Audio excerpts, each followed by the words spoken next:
today, and if I'm being honest, I've heard it before. Okay, and God in his mercy and in his grace, he's really been speaking to me through different people saying the same thing. Okay, so I heard today that, and I'll just speak for me, that my desire to have more, to live in abundance, to make money, to make a lot of money, like that desire is not bad.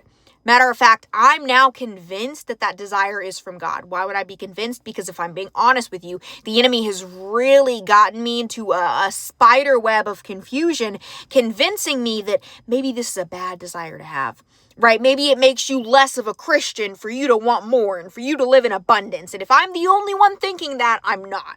Okay, so I'm now convinced, and I was told today again, that the desire for me to have more, be more, do more is a God-given desire, okay? It's not a bad thing. It's not a bad thing for me to want more. However, my desire to have money, for example, a lot of money, that desire, it's not in alignment. Like that desire is not in proper priority, okay? Because again, if I'm being honest, the desire that I have to make money, to have more, it's placed above the desire that I have to want God.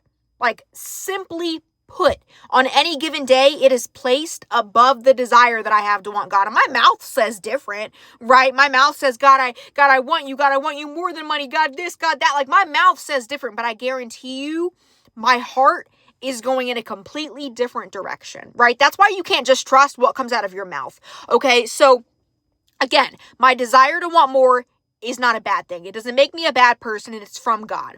However, my desire to want more is not placed in the right priority, okay? It's God and then said desire. So God and then more money. And in reality, right? In reality, we're told in Matthew, when the scripture comes into play, so like I see it come to life.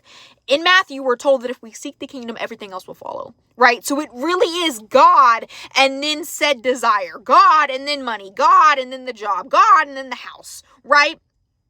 Second thing is, now that I'm convinced, right? Now that I'm for sure that the desire that I have to want more is from God, I now know Satan can't take that desire away, right? Like Satan can't stop God from slowly tapping you to wake up. You know what I mean? Like slowly opening your heart and your mind to wanting more. Eyes of water, forgive me. Satan can't take that away, okay? However, he can pervert it. Right? He can twist it, which is exactly what he's done with my desire to want more. You know what I mean? Since he can't take away the desire, he can't stop God from moving on my behalf. He can delay it. He can delay it.